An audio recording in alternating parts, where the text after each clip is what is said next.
¿Están? ¿Qué dicen? ¿Cómo les va? Bueno, vamos a iniciar esta unidad en la que va a tener como centro de debate y sobre el cual vamos a trabajar, que es el tema de la teoría del currículum, esta palabra currículum tan compleja, aunque a veces se pretenda simplificar. Vamos a tratar de darle toda la densidad y la complejidad que requiere en nuestra opinión, ¿no es cierto? Y vamos a trabajar sobre todo con un texto que va a ser como el núcleo base desde el cual vamos a tratar de desplegar las distintas reflexiones, que es un libro de un pedagogo brasileño, Tomás Tadeu da Silva, un referente importante dentro del pensamiento educativo latinoamericano contemporáneo. Y el libro sobre el cual vamos a trabajar se llama, significativamente digo yo, Documentos de Identidad, una introducción a las teorías del currículum. Y me parece interesante esto, empezar a pensar ya desde el título, cuando él plantea esta idea de relacionar la identidad, la filiación, la subjetividad con el currículum, ¿sí? No como la identidad por un lado y el currículum por otro, sino las interpenetraciones que hay entre uno y otro. Después esto seguramente lo vamos a profundizar y desarrollar, pero ya lo dejo planteado como para que lo vayamos pensando. Hay una identidad por fuera del currículum, hay un currículum por fuera de una idea, de un determinado sujeto al cual queremos formar o ayudar a conformar. Bueno, estas son preguntas que quedan planteadas ya desde el título. Y tienen la contratapa otra vez ciertas pequeñas frases a manera de invitación a seguir reflexionando, ¿no? El currículum como un lugar, como un espacio, como un territorio. El currículum pensado en términos de las relaciones de poder. El currículum pensado como un curso, como una trayectoria, como un viaje, ¿no? El currículum pensado como en relación a la autobiografía, ¿sí? Hasta hacia a la vida misma. El currículum en relación al forjamiento, a la constitución, a la formación de nuestra identidad. El currículum también como un texto, como un discurso, como un documento, que es como generalmente se lo suele limitar a esa interpretación, como si el currículum fuera simplemente donde ponemos cuáles son los temas o los contenidos que queremos, que seleccionamos, cómo los organizamos y cómo los distribuimos en un programa escolar. La teoría del currículum planteada con referentes como Tadeu da Silva, pero con muchos otros, viene a ampliar y a complejizar esta mirada, ¿no es cierto? Y el currículum como parte de este documento de identidad. En la clase de hoy, en este video clase, vamos a trabajar sobre lo que es la introducción y el primer capítulo de este libro. Y lo que plantea en la introducción, que a mí me parece importantísimo comprender, es empezar con algunas cuestiones epistemológicas, como una manera de entender la teoría para revisarla. Voy a tratar de ser lo más simple, pero a la vez claro en referencia a la que entendemos por la epistemología. La epistemología es la ciencia o la disciplina que se ocupa de trabajar o de analizar todo lo referido al conocimiento. Cómo se conoce, cómo se produce conocimiento, cómo se valida un conocimiento, ya sea, puede ser en términos estrictos al ámbito de la ciencia, o en términos más amplios, como proponemos aquí desde el libro de Tadeu da Silva, en términos al conocimiento en su máxima o más amplia expresión, ¿no es cierto? Y lo que viene a decir Tadeu da Silva es que hay como una epistemología hegemónica dentro de lo que es las ciencias positivistas, dentro de los criterios más funcionales de la ciencia, que tienden a hacer una distinción clara entre un sujeto conocedor, el sujeto que conoce, y el objeto conocido. Hay como una suposición de que ese objeto está allá afuera y que el sujeto, a través de una mirada lo más neutral y aséptica posible, debe tratar de conocer ese objeto tal cual es. Pero es esta idea de ese objeto que está ahí afuera, que lo que hay que tratar es de velarlo, de descubrirlo, de mirarlo y de analizarlo tal como es.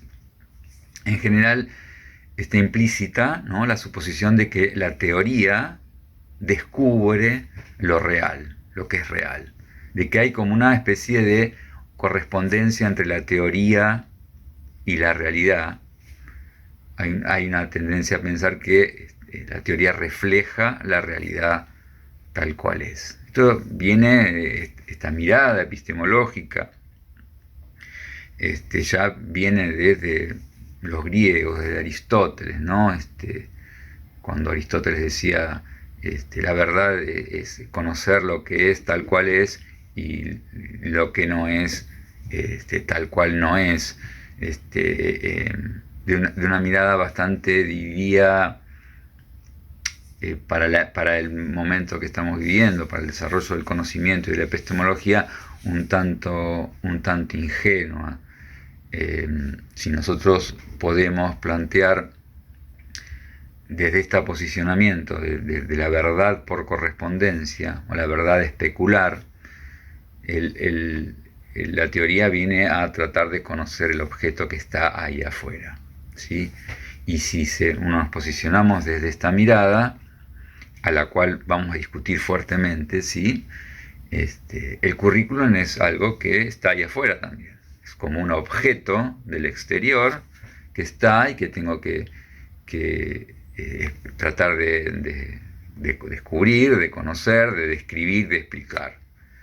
El currículum es algo como que está por fuera y que precede al sujeto conocedor y a la teoría que conoce.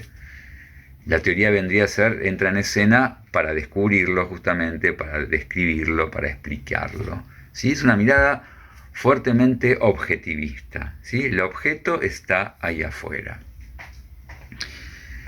Uno de los primeros críticos de esta mirada objetivista, esta separación entre el sujeto que conoce y el objeto conocedor, es sin duda Nietzsche.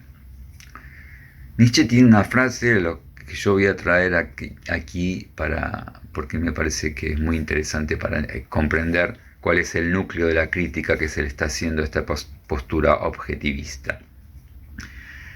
Y discutiendo con los científicos y las posturas cientificistas de la época, estamos hablando del siglo XIX, tiene una frase que dice así: si alguien esconde una cosa detrás de un matorral, a continuación la busca en ese mismo sitio y además la encuentra, no hay mucho de qué vanagloriarse en esa búsqueda. Y ese descubrimiento, sin embargo, esto es lo que sucede con la búsqueda y descubrimiento de la verdad dentro del recinto de la razón. ¿Sí? Esta frase que está en uno de sus libros, La verdad en sentido extramoral, viene digamos, a poner luz sobre una supuesta ingenuidad del pensamiento científico, que en realidad construye el objeto que después va a observar, va a describir y va a explicar. Pero ese objeto que ve como que está afuera, en realidad hay en el sujeto que conoce una previa construcción, una previa conformación. Entonces, pensar en estos términos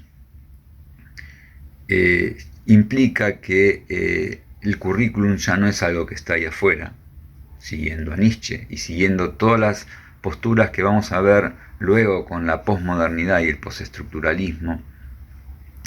El currículum también es una construcción cultural, también es un arbitrio, una arbitrariedad cultural, no es algo que está ahí afuera.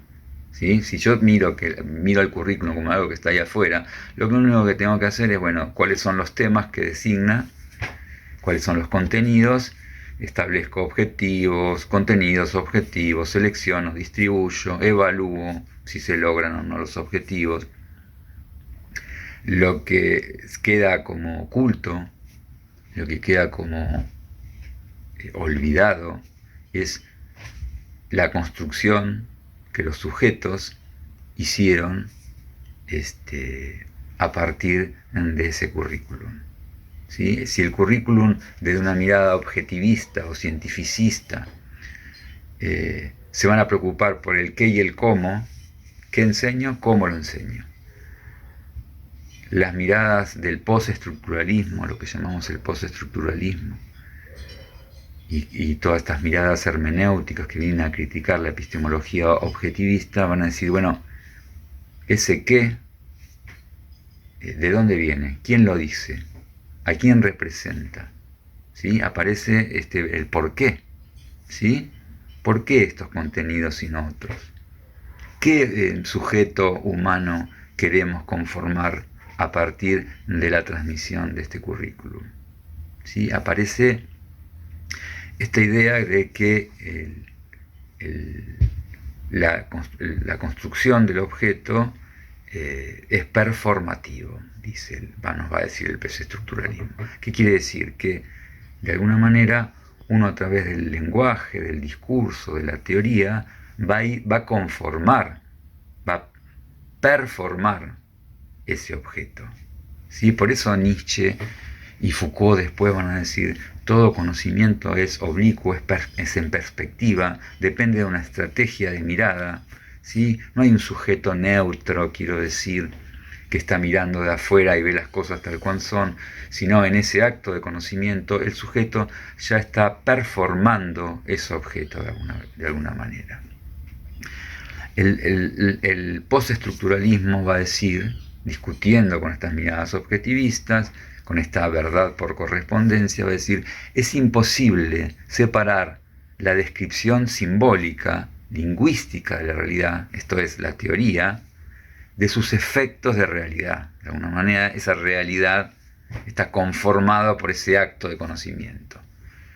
La teoría, sí, no se limita a descubrir, a describir, a explicar la realidad. Estaría irremediablemente implicada en su producción. No solo ve las cosas tal cual son, sino que produce esa realidad. De cierta manera, al describir un objeto, la teoría lo está inventando. ¿Sí? El objeto que la teoría supuestamente describe es efectivamente un producto de su creación.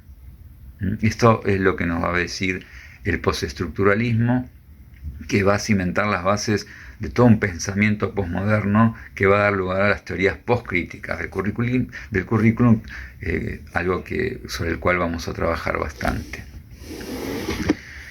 Desde esta concepción postestructuralista o postmoderna del currículum, el currículum deja de ser una simple descripción de algo que está allí previamente, como dijimos, sino que es parte de un discurso. ¿Sí? La teoría está involucrada en un proceso en el cual, por un lado, describe como algo que descubre, pero a la vez conforma o crea, construye eso que está describiendo y explicando.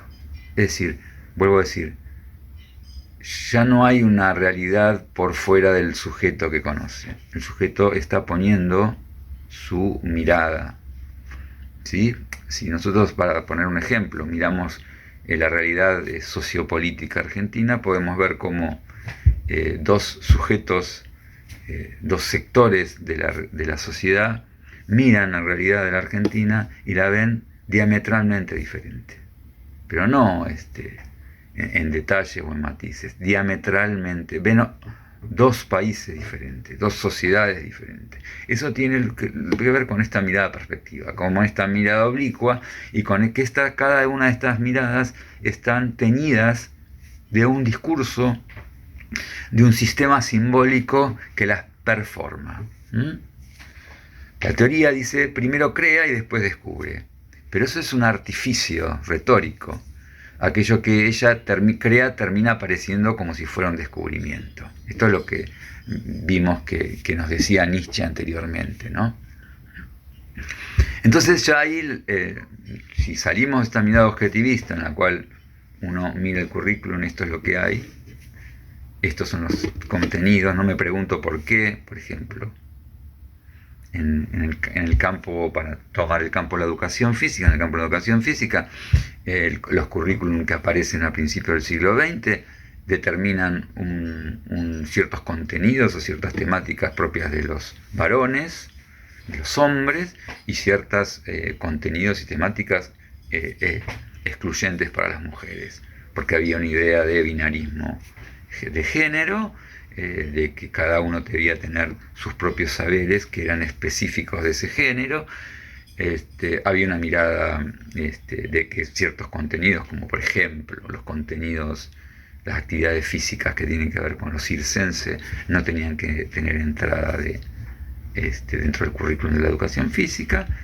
Y eso no es algo neutral o que tiene que ver con algo del orden de lo evidente o de lo que es así, sino que tiene que ver con relaciones de poder, distintas miradas de ver la realidad, que construyen de alguna manera ese objeto al que llamamos currículum. Lo cierto es que ya haciendo un rastreo genealógico o histórico de la historia del currículum, podemos distinguir tres grandes momentos, que son un momento en el cual aparece una perspectiva fuertemente tecnicista, unas perspectivas tecnocráticas, que tiene que ver con la sociedad industrial, los principios del siglo XX, esta idea de los sistemas educativos nacionales masivos, y la necesidad de una mano de obra industrializada, y la relación que tuvo eso con la mirada del currículum, la mirada de la educación. Luego, hacia la década de los 70, 1970, lo que llamamos las perspectivas críticas, desde distintos lugares del mapa del mundo van a venir a aparecer ciertas corrientes que van a poner críticas muy fuertes a esas perspectivas técnicas.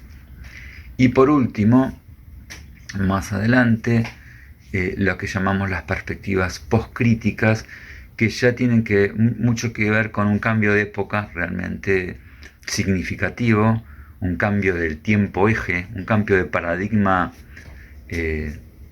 radical, al cual solemos llamar posmodernidad, al cual podemos llamar modernidad líquida, modernidad tardía, era postindustrial, distintas maneras de denominarlo, pero está claro que hay cambios que son del orden de lo radical, de los fundamentos de lo que era la modernidad, que van a poner en cuestión muchísimas cosas que tienen que ver con el currículum, ¿sí? Porque si ese objeto, como dijimos, currículum, no es un objeto que está ahí afuera, sino que es un arbitrio cultural, es una construcción cultural, si la cultura, la sociedad cambia, la manera de mirar cambia, el currículum evidentemente también va a sufrir cuestionamientos, críticas y replanteos, no del orden de lo secundario, sino del orden de lo fundamental, porque lo que se pone en crisis con la posmodernidad y el postestructuralismo, es el pensamiento que representa un poco esa posmodernidad, es los fundamentos de la modernidad, ¿sí? Esto también lo vamos a ver más adelante. La palabra currículum en la Argentina es utilizada no hace muchos años. En general es una palabra que viene del mundo anglosajón, ¿sí? Silvina Girth nos dice que ya en el siglo XVII aparece por primera vez en la Universidad de Glasgow, tratando de describir cuál era el programa de estudio, más que nada ligado al programa de estudio de la universidad. Y podemos rastrear también el origen etimológico de la palabra. El currículum viene de una palabra del latín que originalmente tiene que ver con lo que es una pista de carrera, ¿sí? La carrera de carros se realizaban en este tipo de pistas a las que le llamaban currículum. O sea que ahí lo que hay que idea es de una pista, un recorrido que se hace en función de una meta de llegar hacia algún lado. Hay como cierta idea de direccionamiento establecido, determinado, que nos conduce hacia algún lugar. En ese sentido, si nos miramos así, como la pista es como lo que limita, lo que determina, lo que sistematiza, lo que nos lleva a algún lugar, a una determinada meta. También lo podemos tomar como la carrera en sí misma, y ahí aparece me parece una idea un poco más fértil, un poco más interesante, porque ya no está tan dado en el programa en sí estático, sino una idea de proceso, que nos parece más interesante pensar el currículum también en términos de proceso y no en términos de una cosa estática. Lo cierto es que se impone la palabra currículum en Estados Unidos, sobre todo a principios del siglo XX, con un autor muy famoso que se llamó Franklin Bobbitt, que en el año 1918 escribió un libro que se llamaba The Curriculum, y después más adelante escribió otro llamado How to Make a Curriculum, cómo se hace un currículum, y que marca claramente esta idea de la relación estrecha entre el mundo del trabajo, entre el mundo industrial, el mundo burocrático, administrativo e industrial de principios del siglo XX y el campo educativo. O sea, uno tiene que, para entender el currículum de acuerdo a cómo lo ve, cómo lo construye Bobbitt,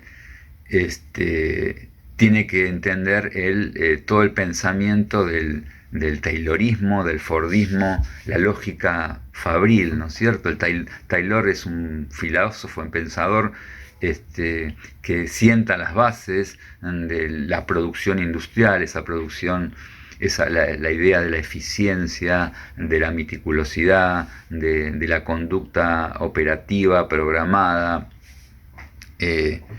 Y Bobbitt claramente va a decir, bueno, la escuela tiene que ser como una fábrica, ¿sí? Debe dar respuesta a lo que la sociedad les demanda, ¿sí? Y claramente lo que la sociedad demandaba era el trabajador fabril, el trabajador especializado, que pudiera hacer su trabajo con la máxima eficiencia, ¿sí? Acá donde solemos traer un famoso dibujo, historieta de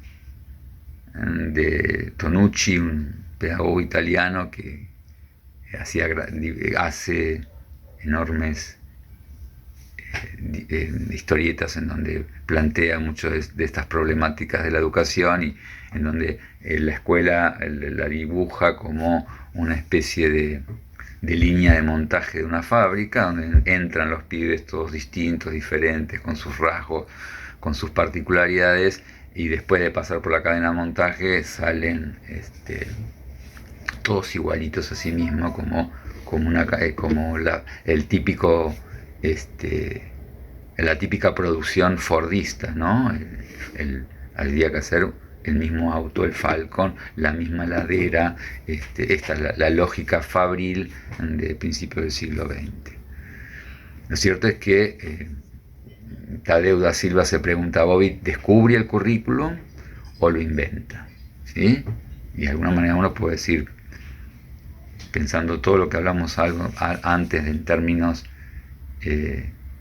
epistemológicos, que inventa lo que describe, ¿sí? Conforma una idea de currículum que tiene que ver con esto, con esta idea de eficiencia, de establecer objetivos claros, los medios para lograr esos objetivos, las evaluaciones o las verificaciones, los sistemas de verificación, de evaluación de que se cumple ese proceso tal cual se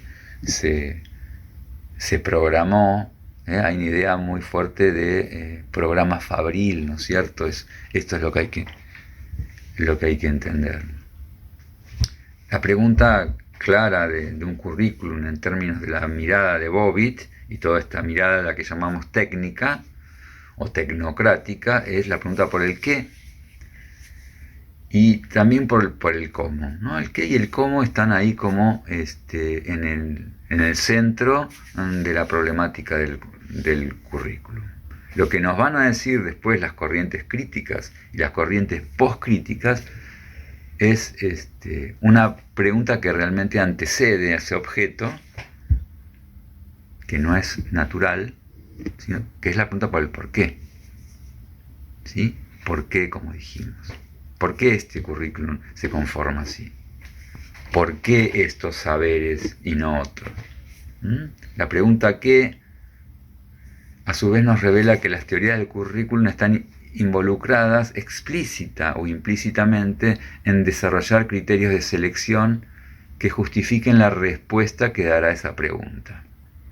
El currículum es siempre el resultado de una selección, de un universo más amplio de conocimientos y saberes que se selecciona, se recorta, y que es lo que va a conformar en definitiva el currículum.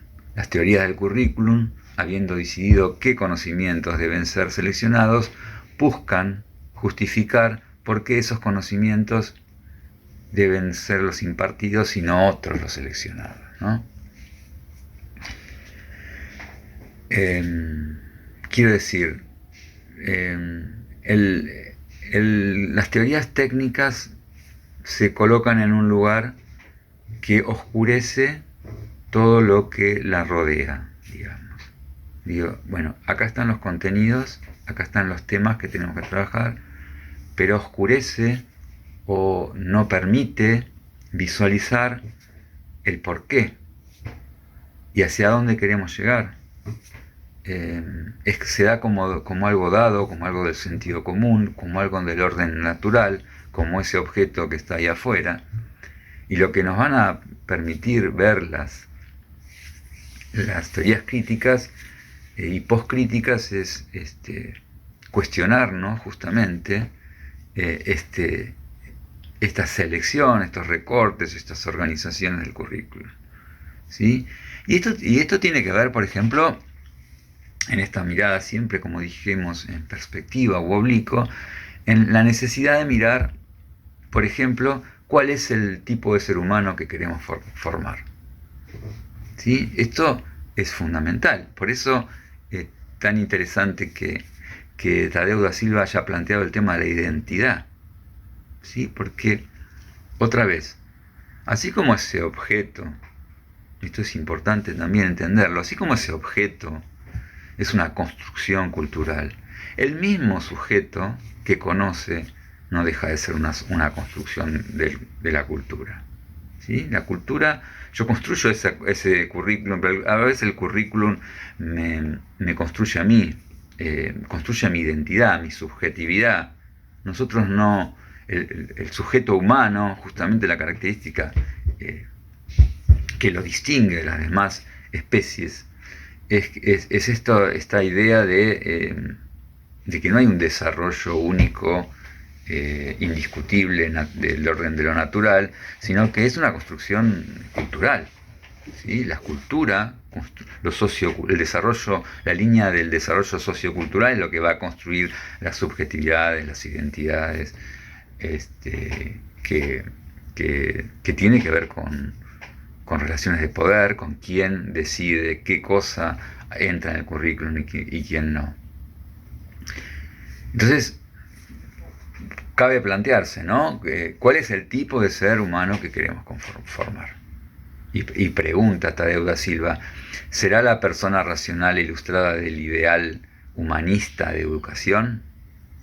Esta persona muy ligada a las clases privilegiadas, a la élite, que consideraba que la educación tenía que ver con las grandes artes liberales, con la literatura clásica, griega, romana. Si pienso en ese sentido, bueno, primero que voy a conformar un currículum elitista y por otro lado va a estar estrechamente ligado a ese tipo de sujeto que quiero conformar. También puedo pensar que el ser humano que quiero sea un ser humano competitivo, que tenga que ver con los modelos neoliberales que hablan de un sujeto que se hace a sí mismo, un sujeto que se hace a partir del esfuerzo, un sujeto emprendedor, y optimizar esas características en términos fuertemente individualistas, ¿no? Esta es la idea del sujeto que se quiere conformar, ¿no?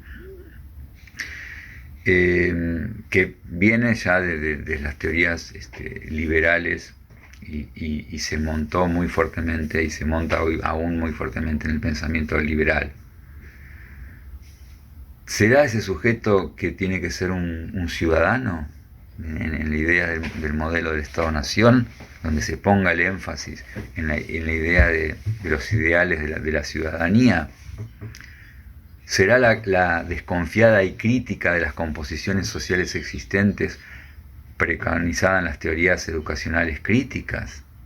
A cada uno de estos modelos de ser humano que se están pensando, evidentemente le va a corresponder un tipo de conocimiento, un tipo diferente de currículum.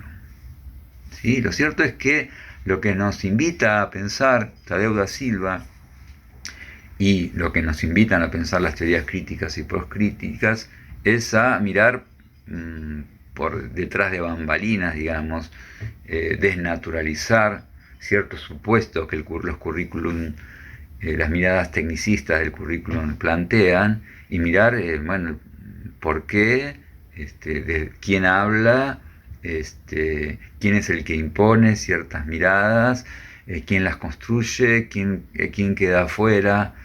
Esto es un planteo netamente crítico y que pone en consideración, en análisis, cosas que las perspectivas técnicas claramente no colocan. Una clara relación entre los conocimientos, el currículum y las identidades y las subjetividades de quienes conforman este currículum.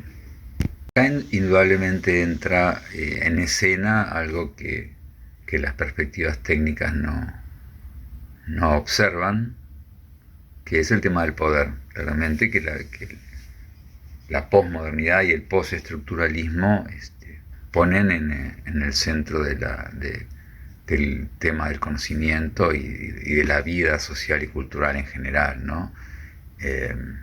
Entonces, en esos términos, pensar el currículum en términos de poder significa pensar que seleccionar qué enseñar y qué no enseñar es una cuestión de poder. Privilegiar un tipo de conocimiento sobre otro es una cuestión de poder. Destacar entre las múltiples posibilidades una identidad o subjetividad como ideal es una operación de poder. O sea, hay que entenderlo en términos de campo de lucha, en términos de búsqueda de hegemonía, ¿sí? El poder siempre busca la hegemonía. Y en términos de un campo atravesado por relaciones de poder. Para ponerles un ejemplo, pensemos en nosotros en Argentina desde el año 2006, o sea, hace 15 años, se sanciona una ley que es la Ley de Educación Sexual Integral. Es una ley nacional que debería tener injerencia en todas las regiones, provincias de nuestro país. Sin embargo, hay una serie de provincias que aún no la implementan, o algunas provincias la implementan de una manera bastante particular o sesgada. Esto tiene que ver con las relaciones de poder, esto tiene que ver con una mirada de los sujetos, que entendemos por las cuestiones de género, que están pensadas, deben ser pensadas como campos en disputa. ¿Sí? De acuerdo a eso va a haber ciertos contenidos, ciertas temáticas que van a estar más o menos visualizadas, o que se interese más trabajar o no trabajar. Esto es lo que va a poner en escena todas las perspectivas postestructuralistas. Se suele decir que toda teoría tiene lo que se llama categorías residuales. ¿Qué quiere decir esto? Que categorías residuales son aquellas categorías conceptuales que no pueden mirar, que no pueden observar, que le quedan por fuera de su foco de conocimiento, porque toda teoría es una mirada desde un lugar, y entonces se ven ciertas cosas y no se ven ciertas cosas. Entonces ahí nos despegamos de pensar la teoría como algo que ve la realidad de arriba, tal cual es, sin ningún tipo de problemática relacionada con el poder. No. Toda teoría mira desde un lugar, mira en perspectiva, está atravesado por las relaciones de poder. Entonces, pensarlo de esa manera nos permite, creemos, establecer análisis más profundos y más complejos. Siguiendo con esta idea, pensemos, las teorías tradicionales, más de corte positivista, pretenden ser neutras, se hacen llamar como científicas, desinteresadas, aceptan sin discusión acríticamente lo que está impuesto como parte del statu quo. Se impone el conocimiento y el saber dominante y no se lo cuestiona. ¿Y dónde se concentra? ¿Dónde focaliza su mirada? Bueno, en cuestiones técnico-instrumentales, en las herramientas, en las técnicas más eficientes para lograr los objetivos. No hay ningún porqué ahí puesto en cuestión. Y por otro lado, las llamadas teorías críticas y poscríticas, que ponen el poder en escena, van a decirnos: ninguna teoría es neutra, no hay ninguna teoría científica desinteresada, sino que inevitablemente está implicada en cuestiones relacionadas con el poder. Las teorías críticas y poscríticas no se limitan a preguntar qué, sino que someten a a un cuestionamiento constante. Sería porqué del cual les hablé antes. Para seguir distinguiendo estas teorías tradicionales, teorías críticas y teorías poscríticas, que después vamos a desarrollar un poquito más, las teorías tradicionales se basan, las temáticas nucleares, conceptos centrales son enseñanza, aprendizaje, evaluación, metodología. Pensar en método, que hay un método que me permite realizar un saber que me permite, un saber experto que me permite que de un paso al otro y al otro y al otro, y eso va a dar cuenta de ciertos resultados. La didáctica, la organización, el planeamiento, la planificación, un tema bien importante, la eficiencia, los objetivos, ¿sí? Todo eso está en el núcleo del pensamiento de las teorías tradicionales.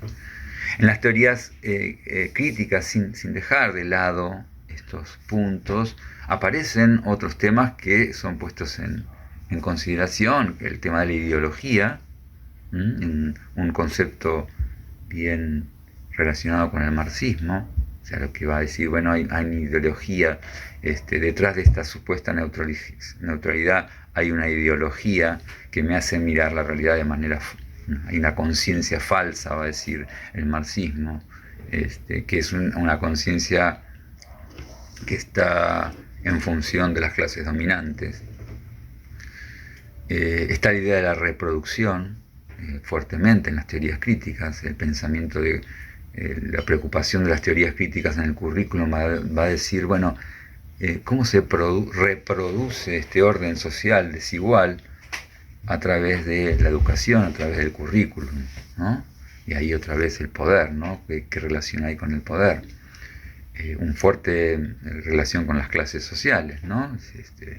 Este orden desigual, pensado en términos marxistas, clases, el capital y el proletariado, el capitalismo es el que detenta el poder del Estado y es el que va a lograr a través de distintos mecanismos reproducir ese orden social y hacerlo ver como que es positivo y bueno para todos, cuando en realidad va a representar los intereses de las clases dominantes, ¿no? Aparece la idea de la necesidad de concientizarse de esa ideología que es una conciencia falsa, esta idea de emanciparse, de liberarse. Aparece el concepto de currículum oculto, esto que se construye por debajo de los discursos, y la idea de resistencia de alguna manera a esos discursos dominantes. Más adelante, ya inscriptos plenamente en el pensamiento postmoderno, van a aparecer otros temas como el tema de la identidad, de la alteridad, el tema del otro, de la diferencia, la importancia de la mirada relacional y de la mirada de lo diferente, no de lo homogéneo, no de lo igual, sino de lo diferente, la importancia que se le da a la diversidad, al respeto a la diversidad, al respeto a las diferencias. El tema de los estudios culturales, de la cultura, de cómo se construyen cómo se construyen las distintas culturas, la temática del género, discurso fuerte de la posmodernidad y todo lo que tiene incidencia en el tema del currículum, ¿no? De la raza, el tema de la raza, de la etnia, el tema de la sexualidad, el tema del multiculturalismo relacionado esto con la diversidad cultural. Todo esto está puesto en juego en los pensamientos llamados postcríticos, fruto de la posmodernidad. Esta es la introducción del texto de Tadeu da Silva, que brinda como un panorama general de aquello que va a ir profundizando y desarrollando a partir de los demás capítulos.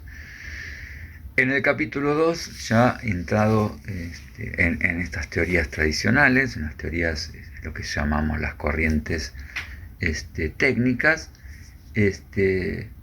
Tadeu Silva nos va a decir, bueno, en qué momento histórico se da este tipo de currículum, qué pasa a nivel sociocultural para que aparezca este tipo de objeto llamada currículum. Estamos pensando, vuelvo a decir, en el momento que coincide con la conformación o la hegemonía de los estados nacionales, esta idea y la conformación de los estados nacionales como estados educadores, la educación masiva, la alfabetización masiva y la idea de la escuela como forjadora de las identidades nacionales, ¿no es cierto? Y lo que dice, bueno, ¿qué características hay que podemos visualizar? Bueno, por un lado la formación de una burocracia estatal encargado de todo lo que tiene que ver con el mundo educativo, ¿no? Ese es el momento en que el Estado se hace cargo de la educación, es el Estado educador.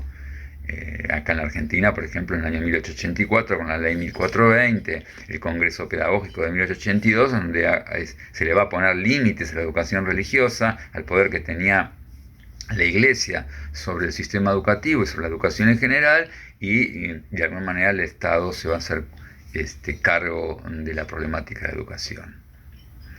El establecimiento, por otro lado, de la educación como un objeto de estudio científico, ¿no? Y acá otra vez, ¿no? Es el momento del desarrollo del positivismo, de la posibilidad de una ciencia muy ligada al paradigma de las ciencias naturales. Es una ciencia objetiva, una ciencia neutral, que es la que después las teorías críticas y postcríticas van a poner en cuestión. Otra característica clara de este periodo de las teorías tradicionales del currículum tiene que ver con la expansión de la escolarización a segmentos cada vez mayores y a niveles más altos. Ya está claro que los principios del siglo XX, en Argentina, por ejemplo, se produce un periodo de alfabetización extraordinario en términos de población, que nos permite hablar de esta expansión de la escolarización. Otra característica que ya la sugerí antes tiene que ver con ese Estado que necesita forjar una idea de identidad nacional homogénea, ¿no? Y acá otra vez podemos pensar todo lo que el Estado hizo en argentino, primero con los pueblos originarios, esa destrucción a partir de distintos dispositivos como la campaña del desierto, el avance sobre los territorios, y a la vez todo el sistema educativo que va a forjar una idea de cultura universal, un idioma único para toda la nación, una idea de identidad nacional homogénea, una idea de argentinidad, ¿no es cierto?, que tiene que ver, que en la cual el currículum escolar y no solo el currículum explícito, sino el implícito, le ha dado una importancia fundamental. Los maestros que salieron a los territorios nacionales a fundar escuelas y a educar se sentían como de alguna manera forjadores de la argentinidad, ¿sí?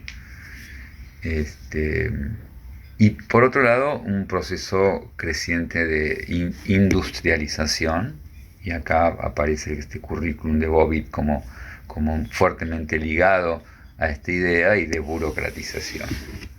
También hay todo un sistema burocrático estatal, donde los maestros van a ser parte de ese aparato burocrático encargado del tema educativo.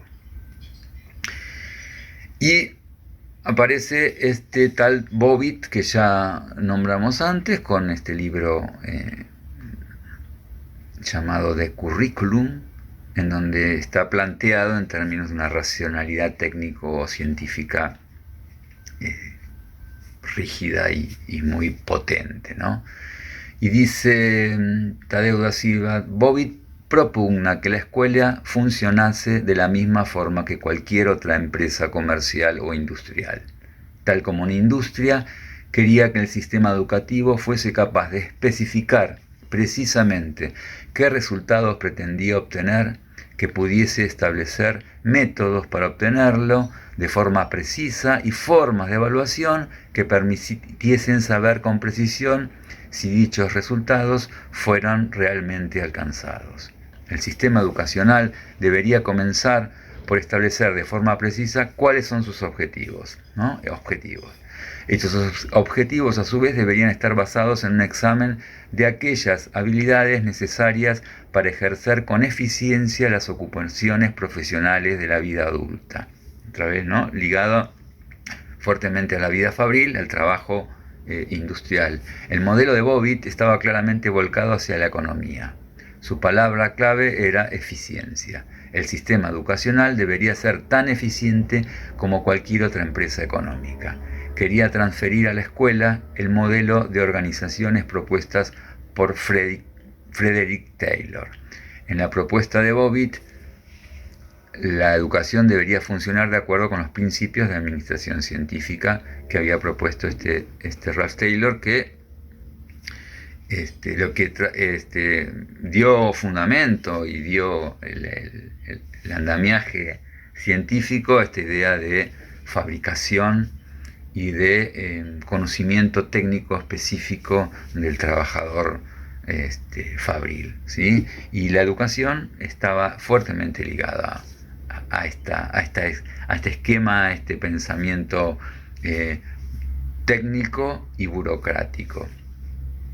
Para Bobbitt, es fundamental que se establezcan patrones en la educación tal como en la industria. El establecimiento de patrones es tan importante en la educación como en una usina de fabricación de aceros.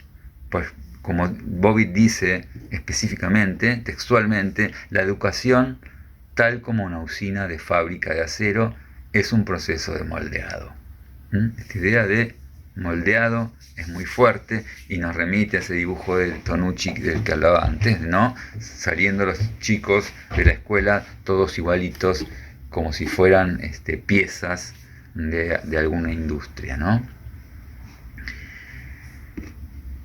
Para esa misma época, en Estados Unidos, hay otro pensador más filósofo de la educación y pensador muy importante, John Dewey, o Dewey, que para esa época había también escrito dentro de otra corriente diferente a esta tecnocrática, que era la del pragmatismo y la importancia de la centralidad del niño y la experiencia. Había escrito un libro que se llamaba El niño y el currículum, donde ya el énfasis por un lado estaba puesto en el niño como constructor de experiencias, no como un mero pieza de montaje que debía ser de alguna manera programado para determinados resultados, sino una idea de un sujeto activo, constructor de sus propias experiencias, y donde el énfasis no está en la economía o en este futuro hombre trabajador de la fábrica, sino en lograr construir un sujeto democrático, un buen ciudadano, ¿no? Entonces, para Dewey la educación ya no estaba tanto ligada a la preparación para la vida del trabajo, lo ocupacional del adulto, sino como un lugar, un espacio, un tiempo donde se pudieran vivenciar y practicar los principios democráticos. Y acá otra vez se partía de la importancia de los intereses y de las experiencias de los niños, y lo que se buscaba era no una suerte de autómatas, sino una conformación de ciudadanos reflexivos y que pudieran ser protagonistas de sus experiencias, lo que llamaríamos una ciudadanía, una democracia participativa, es la que está pensando Dewey. Ahí hay como una confrontación de dos miradas de sujetos diferentes que dan lugar a currículum diferentes, a teorías curriculares diferentes. Lo cierto es que, más allá de la importancia que tuvo Dewey en la época, lo que triunfó en el sistema educativo, la línea que terminó triunfando en Estados Unidos en particular, pero en general, es esta mirada tecnocrática, tecnicista, que aún hoy tiene mucho predicamento. Si nosotros miramos, por ejemplo, el momento actual, lo que se ha realizado acá en la ciudad de Buenos Aires, sobre todo con esta idea de la pandemia, en función de la pandemia había que planear, establecer protocolos constantemente, estaban mandando a las escuelas protocolos y cambiando los protocolos y poniendo otro protocolo de esto, de lo otro. Ahí está esta idea de tecnocrática, técnica, que las cuestiones educativas se pueden resolver de manera eficiente si se siguen ciertos pasos, ciertos métodos, cierto planeamiento bien determinado, bien especificado, y quienes nos movemos en el mundo educativo real sabemos que la educación, el campo educativo, las instituciones educativas,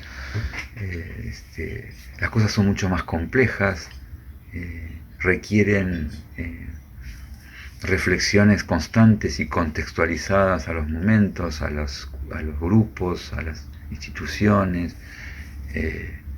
No se puede hacer un protocolo o una planificación desde un escritorio. y pensar que hay un método infalible, abstracto, que es universal, que sirve para cada caso. Lo cierto es que esto sigue teniendo predicamento, esta mirada tecnicista sigue teniendo predicamento.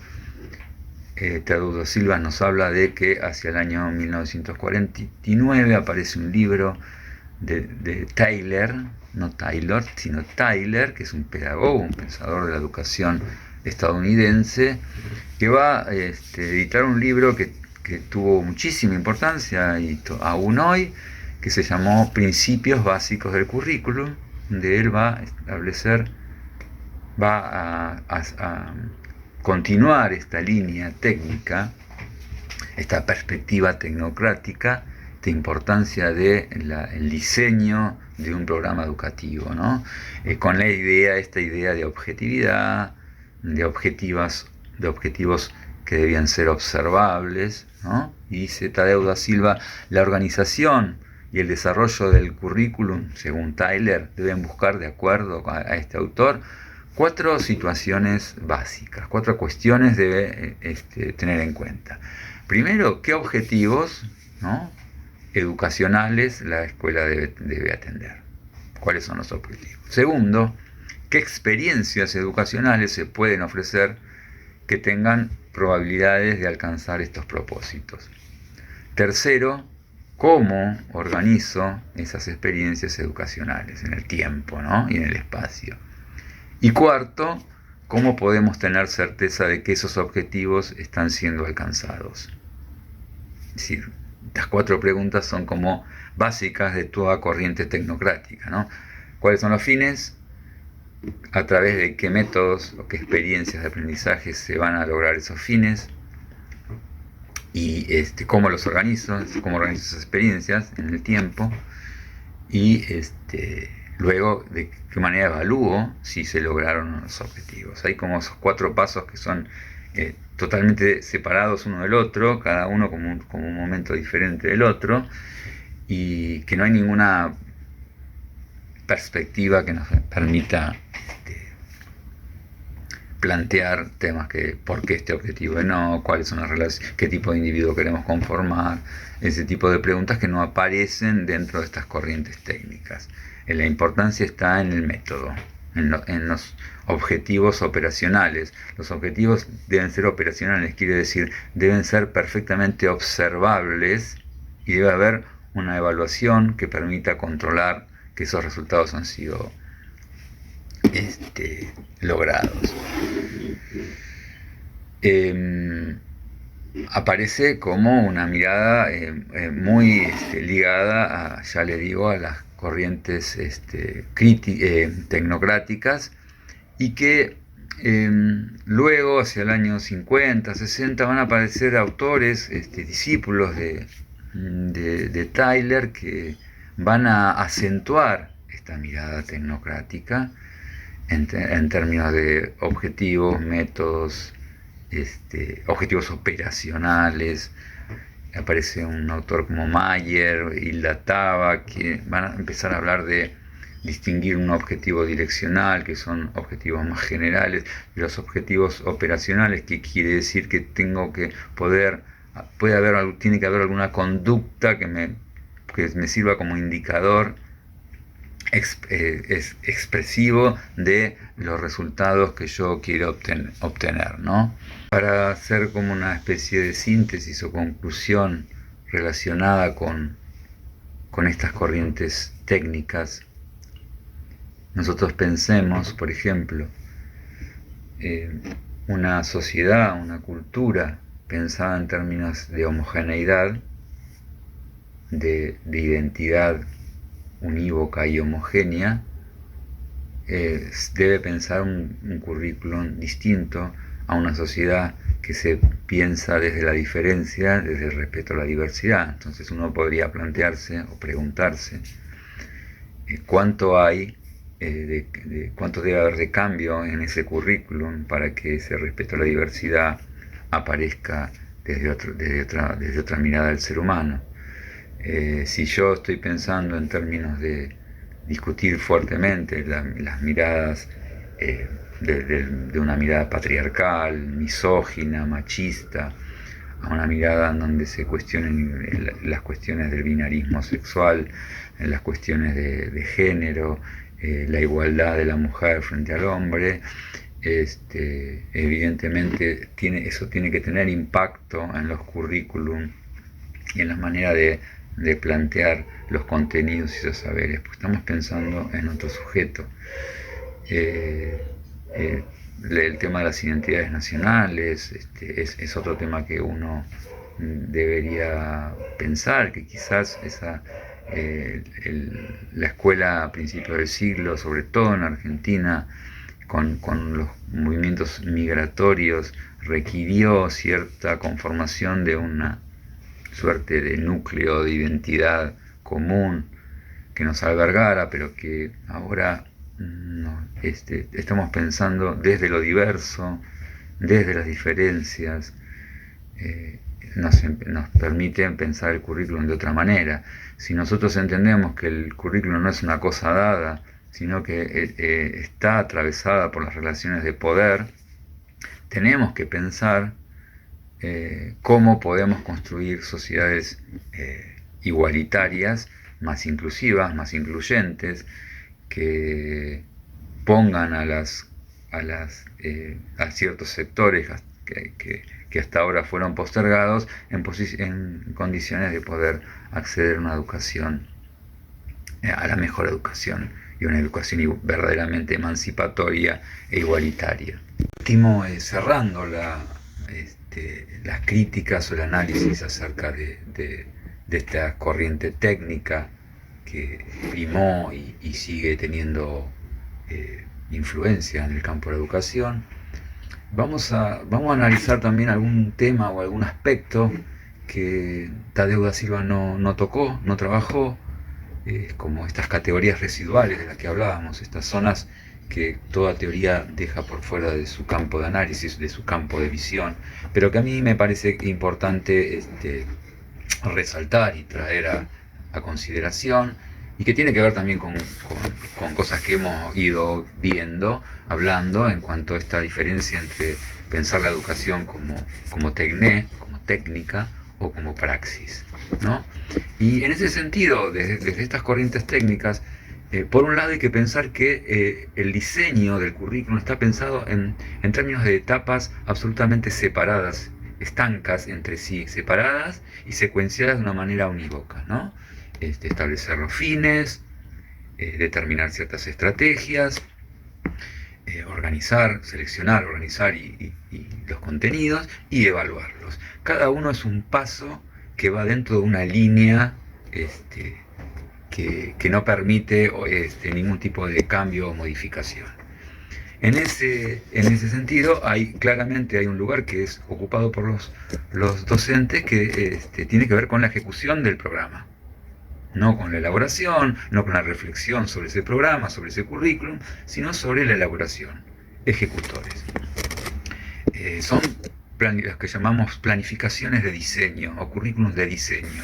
Hay una serie de especialistas que son los encargados de decir qué y cómo, y unos operarios que van a ser los ejecutantes de un método que es universal, ¿sí? Que está de alguna manera establecido de una manera para todos, universalizado, generalizado, y que no da cuenta de las singularidades a los cuales pueden enfrentarse los docentes en sus instituciones y en sus grupos, ¿no?